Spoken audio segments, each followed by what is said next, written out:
In this video, I will be doing my response to the collaborative tarot tag One Deck Gone Wild. Let's do it.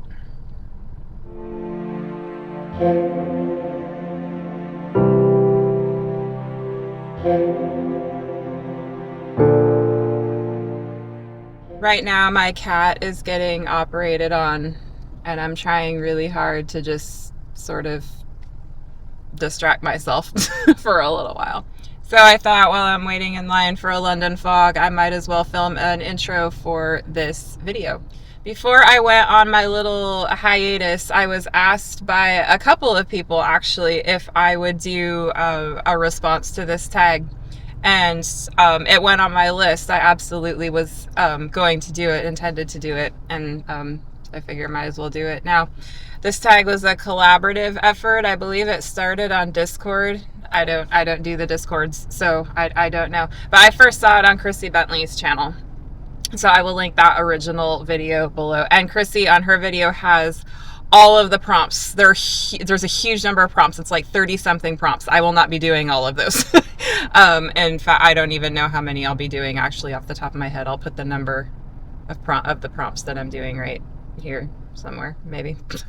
But yeah, lots of prompts, lots of different types of prompts for different types of readers and different types of perspectives for how you view your decks. So yeah, the deck I've chosen to feature for this tag is actually the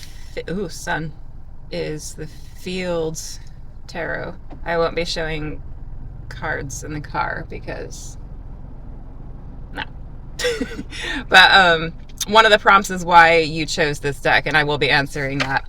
It's because I've been doing a little something something with it, and so I thought I might as well include it as the featured deck for this tag. So I think we're ready to go top-down mode to look at some cards. Let's go. As I said in my intro, the deck featured will be the Field Tarot. This is the mass market edition published by US Games, and it was created by Hannah Elizabeth Fofana. I never know if I pronounced that right. It's a really, really nicely made deck, and the back of the guidebook is actually the same as the back of the cards, which is kind of cool. So we'll go ahead and move right into prompt number 1, which is, why did you pick this deck? And the answer to this question is basically, I've had this deck for almost 18 months, and I never read with it until about 3 weeks ago. And I think my hang up with this deck was that it had keywords. And as you might notice, mine looks a little different than other copies you might have seen, because I did actually go ahead and trim those keywords off because they were just a total distraction to me, and keywords on tarot and I we don't really get along. So for the majors, trimming the keywords off left the Roman numeral number for their corresponding arcana. For the courts, it left their title, and for the numbered minors, it left their title as well. So the only cards that don't have their actual titles are the majors, but it's okay because they have their corresponding numbers.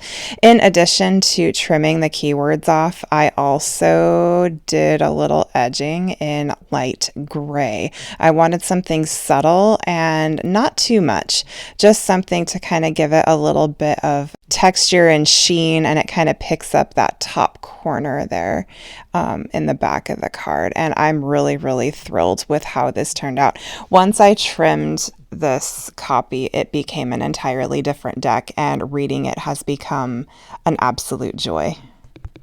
The next prompt is prompt number 2, which is favorite set of Numerical Miners. And this one was kind of tough for me because I could have gone in a couple of different directions, but in the end I ended up choosing the 5s, which is interesting to me because 5s, of all the numbers in the tarot, 5 is the number that can at times be associated with the most challenges, maybe other than the 10s.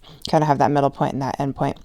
But 5s often for me are about change, and they can be about chaos or fluctuation or disruption.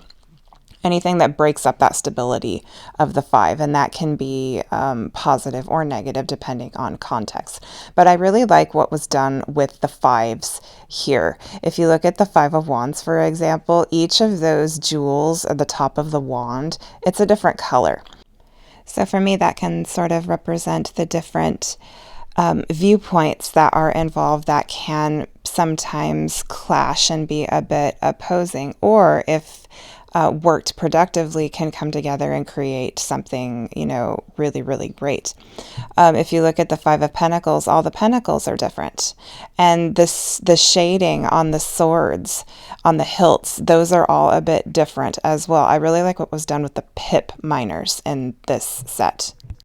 We see in the Five of Cups that it is a bit more of the RWS persuasion, that we do have a figure here with the 3 cups up and 2 spilled. But what I like about this Five of Cups is that the figure is, although seated, not postured with their head down. They're looking straight ahead as if facing their emotional disturbance or chaos head on. So yeah, overall, I really do like what was done with the 5s. So I did pick the 5s as my favorite set of Numerical Miners. Prompt number 3 is, what card reminds you to relax when it comes up? And I chose the Princess of Cups. The princesses are pages. And this figure just has this look of serenity about them. The eyes are closed. The earthiness of the pages for me stands out in the hand firmly behind the back. Just very, very sure and very solid in being in the present moment. And I just find it very soothing to look at. So that's my answer for that prompt. Prompt number 4 is your favorite representation of the color blue. And for this prompt, I chose the 8 of Cups and that lovely hint of blue, which is, I'm assuming, the moon. If we think about the RWS 8 of Cups, there is a moon present. And I like the moon being blue in this card because blue for me is a strong representation of water and the cups and the aspect of intuition. And it is positioned directly over that first cup in front, which for me is the cup of the self. And 8s for me are leveling up. So it is a leveling up emotionally. And I like the blue being directly in line with that cup of self in the front. You are leveling up or advancing in your emotional self. And I like that aspect of this 8 of Cups. Next prompt is prompt number 6. Which card makes you feel nostalgic? And I chose the King of Cups for this prompt quite simply because this figure reminds me of someone I used to work with who is a lovely person, and it was just overall a very good time in my life, and it just reminds me of working with that person during that period of my life, and it makes me feel kind of nostalgic for that time. So that's my answer for prompt 6. Next prompt is prompt 7. What card shifts your perspective? And for this prompt, I chose the 7 of Discs.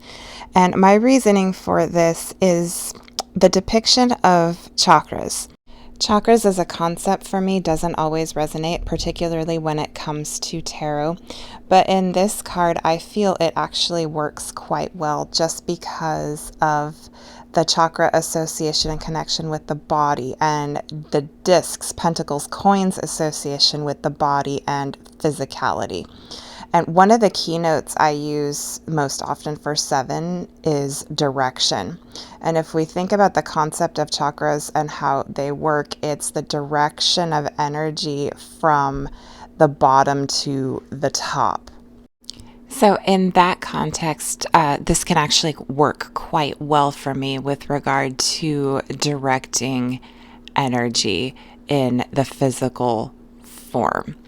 So as far as chakras and tarot are concerned, I think in this card, for me, it does actually work quite well. So that's my answer for that prompt. Next prompt is favorite animal that's represented. And for this prompt, I chose the Judgment card, which features a swan, which I absolutely adore for many reasons. I love this image of the swan. It really speaks to that reflection aspect of the Judgment card. And for me personally, I associate swans with the Venus archetype. And Venus is actually my chart ruler in Western astrology, which is the approach that I prefer. I have a Taurus rising, and so my chart ruler is Venus.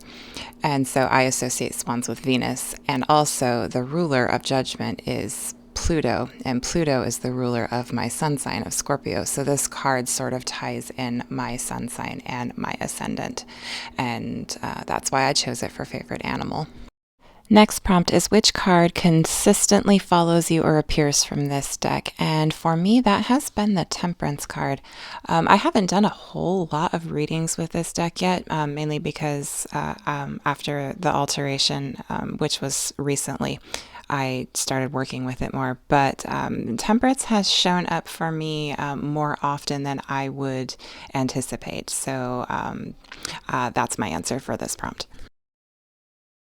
Next prompt, if you made this deck a meal, what would it be? I thought this was an interesting question. And going along with sort of the theme that I take from this deck is I would make it a meal that consisted of something simple yet with substance and versatility. And the first thing I thought of that met that criteria would be a charcuterie board, because a charcuterie board is made up of various elements that can be consumed in a myriad of different ways with variety and substance. And that's how I sort of view this deck. This deck has a lot of different varieties stylistically and ways to interpret both the majors and the minors. So I think that this deck would have a meal of a charcuterie board. That's my answer to that prompt. Next prompt, if you were to travel anywhere, where would you take this deck? And based on the backs alone, I immediately thought of a Nordic destination somewhere up north that is light and crisp and airy. And I immediately thought of Scandinavia or Denmark or Iceland or somewhere European up north. Next prompt is something you would change about this deck. And the main thing I would change, I already did. I took the keywords off just because, like I said, keywords and I on tarot don't get along too well, just because I have my own specific way of interpreting cards. And I think that's my main hang up with Thoth as well, just because I know it's a tarot system and it's got keywords and it's a struggle. And another thing with this deck is these backs are different than the Indie edition. The Indie edition had darker backs, and I really, really liked those backs on the Indie edition, and I kind of wish they would have kept the Indie backs. The next prompt is which card would you hang in a room in your house? And for this one, I actually chose the Chariot. Fun fact about me, I love horses. I've loved horses since I was a little girl, and I don't get to be around horses or horseback ride very often. But when I do, I love that whole process of being with horses. And I chose the Chariot just because of the pure metaphorical representation. We have our two horses, our white horse and our black horse, looking in two different directions. We have the pathway and we have the moon in the background. And I really appreciate majors that have a more metaphorical representation rather than a literal one. And in the Chariot, the card is called the Chariot, not the Charioteer. And so I really like Chariot cards that depict that idea of movement without necessarily featuring a person. And I just really love the visual of that card. So that's what I chose for this prompt. Next prompt is something that sets this deck apart. And for this prompt, I have chosen to feature the minor arcana just sort of as a whole, in the context of the variety of visual depictions across systems that the creator has chosen to use. If you look at the Eight of Wands on the left, that's a very RWS styled Eight of Wands. If you look at the Four of Swords in the middle, this one almost has flavors of a Hude's Bacard Four of Swords, where the tips of the four swords meet in the middle, and we have that circular feel sort of around the Four of Swords. I think this is present in Thoth as well. So not RWS at all, completely different. And then on the right, we have the 9 cups arranged in 3 rows of 3, which is very common among Marseille style decks. So I think something that sets this deck apart hands down is the depiction of the miners. The next prompt is, what's this deck's signature flavor or scent? And the first thing that popped into mind for me for this one was jasmine, and I'm not entirely sure why. Jasmine for me is very, it has a sensuality to it, and it's sort of nuanced and a bit complex, but yet simple at the same time. And that's just what came to mind first. So I'm going to say jasmine. The next prompt is the most and least favorite card and why. For most favorite, I could not choose between these two, so I'm including them both. I have chosen the Princess of Swords, the Page of Swords, as well as the Queen of Swords. I love the way these figures are depicted.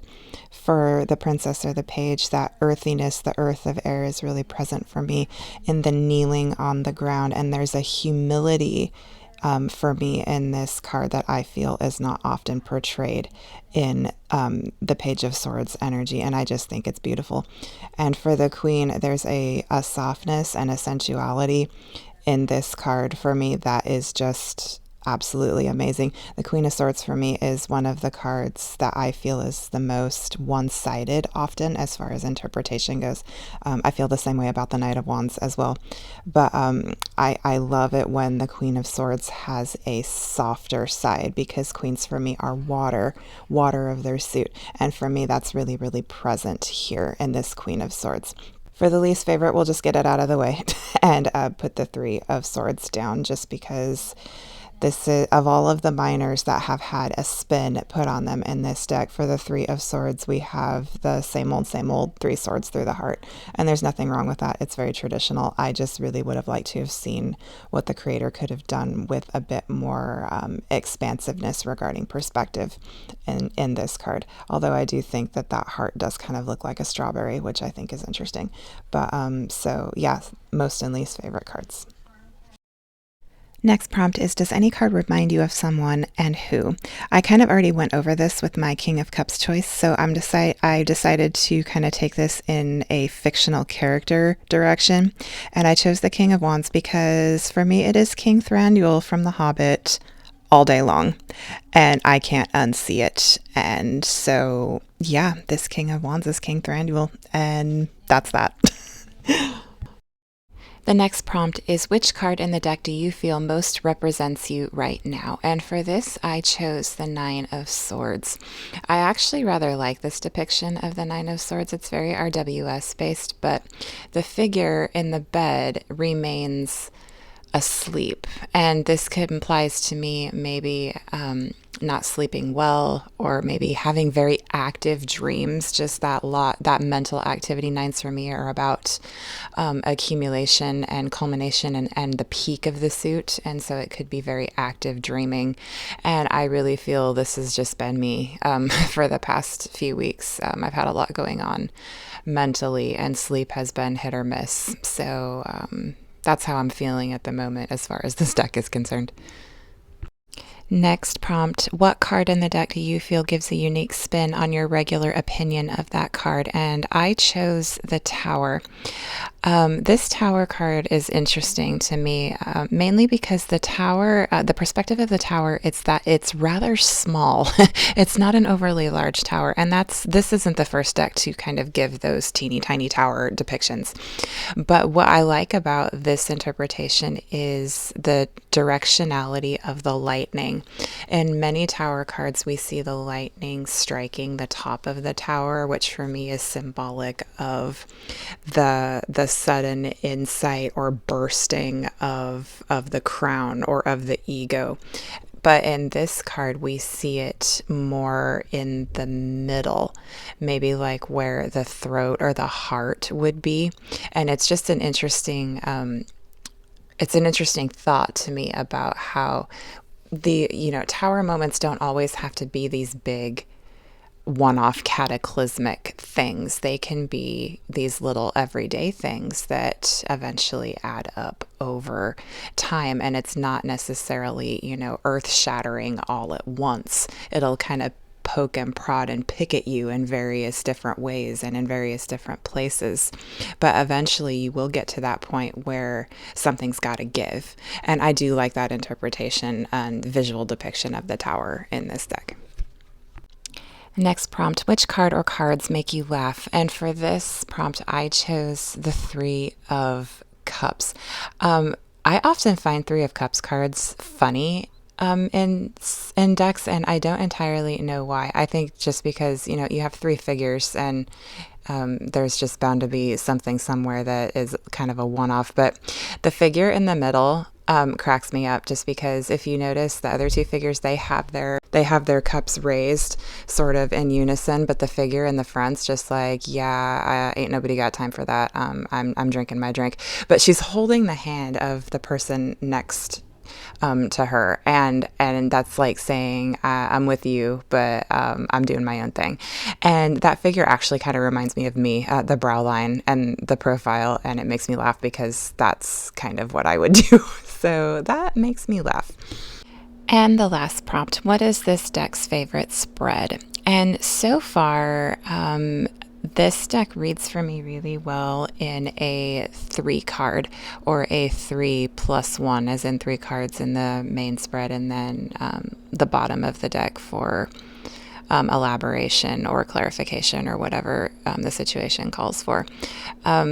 It looks really nice, I think, in a 3 card because it's simple, but yet there's a lot of nuance that can be drawn out. This deck likes to throw me majors, and here we have 2 out of 3, and it's really funny that the Emperor and the Star have come up because those 2 cards have been a thing for me, not just with this deck but with others. So yeah, I would like to try it in a larger spread, like a 9 card, just because I tend to like to use pip decks or pipish style decks in a 9 card, and I think this deck might do nicely there. This has been my video response to the hashtag One Deck Gone Wild, featuring the lovely Field Tarot. Until my next video, take care and be well.